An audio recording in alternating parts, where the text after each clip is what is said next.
Yes.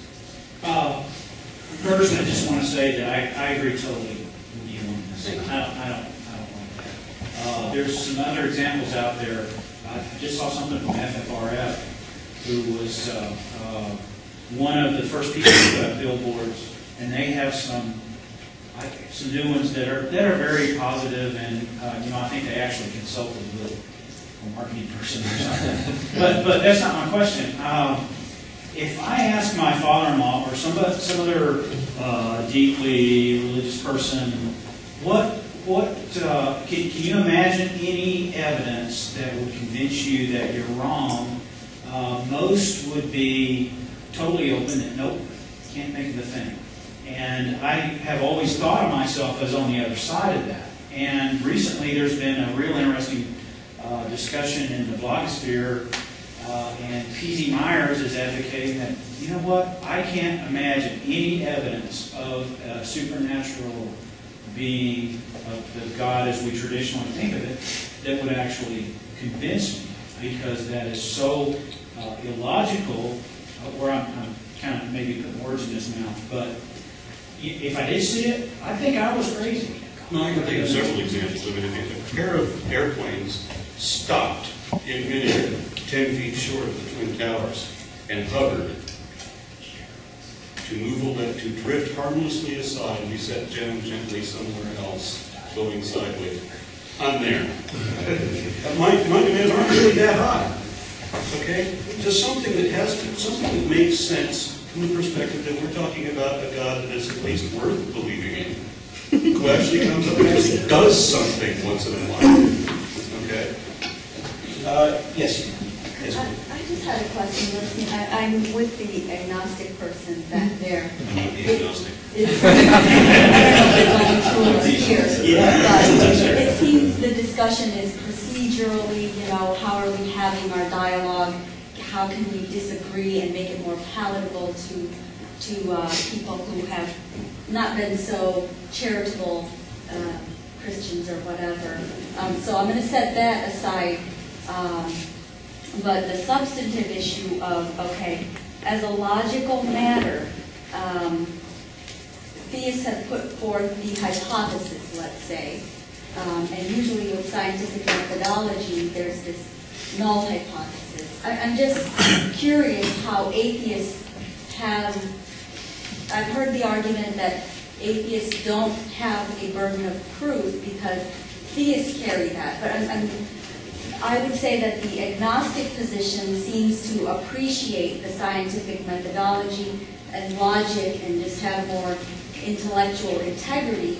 Even Bertrand Russell said, yeah, I can't prove conclusively that there is a God or that there is not a God. And of course he said something about I can't conclusively prove that there isn't some teapot or something circling. But I just My don't... favorite is leprechauns. What's that? Oh, okay. But how do you get to that? How have atheists carried the burden of proof to say that there is no God? How can you make that conclusion? Are there elves? Well, as a logical matter, I Let's cannot simplify. say Are there there aren't any elves. elves in this room?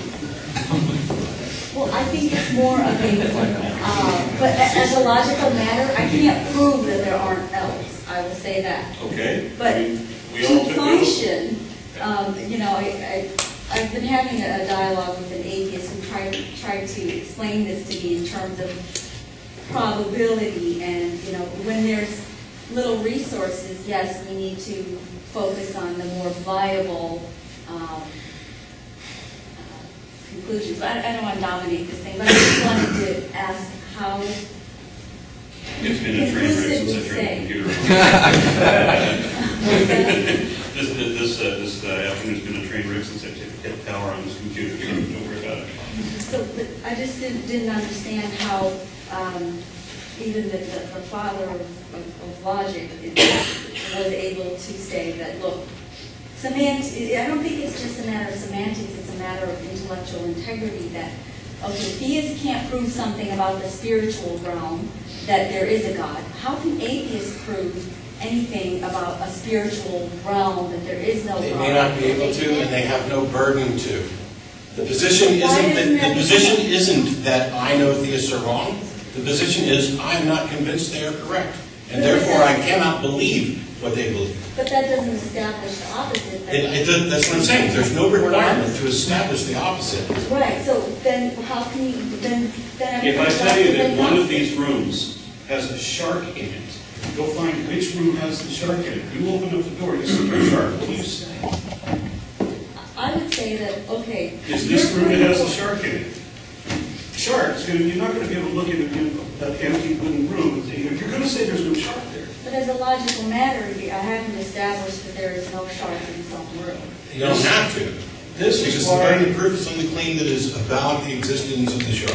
And And belief is something that is the result of being convinced, of being justified. I So agree. absent that belief, theism or sharkism, until such time as that belief is justified, I remain the default position an atheist and a sharkist. I am not asserting that there is no shark or there is no God. Okay, then let's change the language. Let's add a word to this.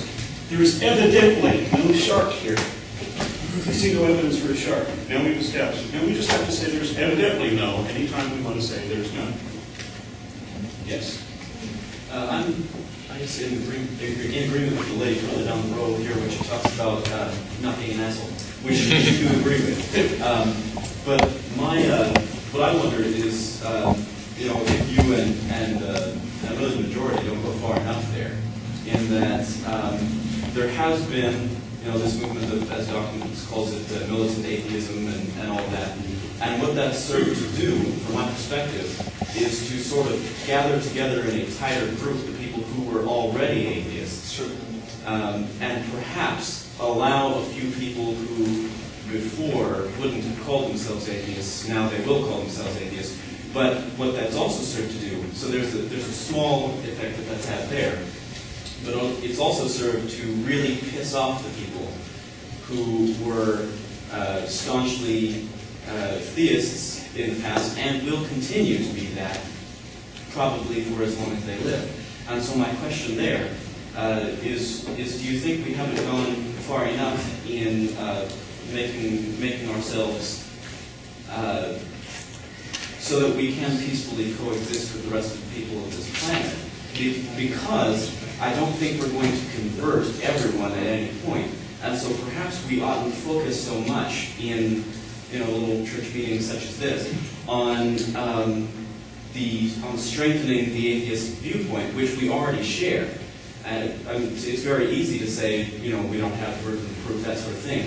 I think what needs to happen, from my perspective, is a sensitizing of people who already hold an atheistic viewpoint to being able to interact with theists in a way that doesn't piss them off, and in a way that enables us to befriend them, to intermingle with them, and perhaps in that way catch more flies with honey than we do with vinegar. Well, to some degree, this is a civil rights movement, and it's going to take time. And even when you do it nicely, it still blows up.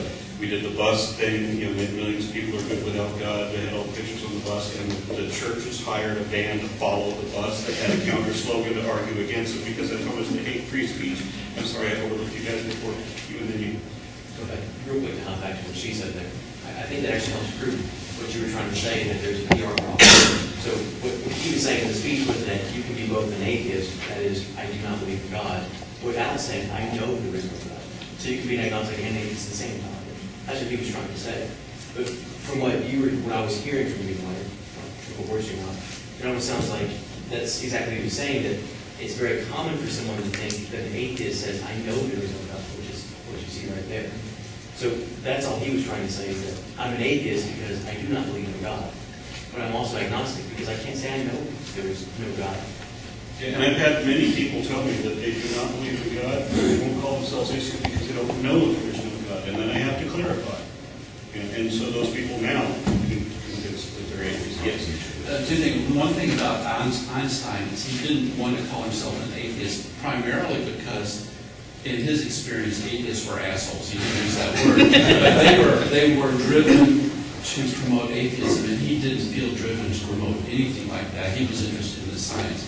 But when you look at this is a civil rights movement, if you compare it to the way blacks in this country got their recognition as deserving of rights, to some extent at least, maybe not in some parts of the country yet, but there was the Black Panthers, and then there was Martin Luther King. In a way, we needed the whole spectrum of violently anti-white to let's just get along. In a way, the militant atheists, I think, draw the discussion more towards the middle, and so that you have the people that want to be associated with this fervent atheistic movement, and others that just want to live their lives. You know, you look down at UT in the science areas, there's a whole bunch of atheists down there that are not down here. Why? Because they're busy doing their lives, their work, without the assumption of a God. They're doing good work, not in the name of atheists, but just as atheists. They're just existing as people that don't have a belief. The militant atheists are annoying. That's, but like any fervent, zealot is annoying. And it's just, I saw a speech with Bill Nye recently. The man had a standing ovation at his introduction in a sold-out, huge theater. It was very encouraging to see that. Is he an atheist? Everybody admits that Bill Nye is an atheist. I don't think we've even asked him.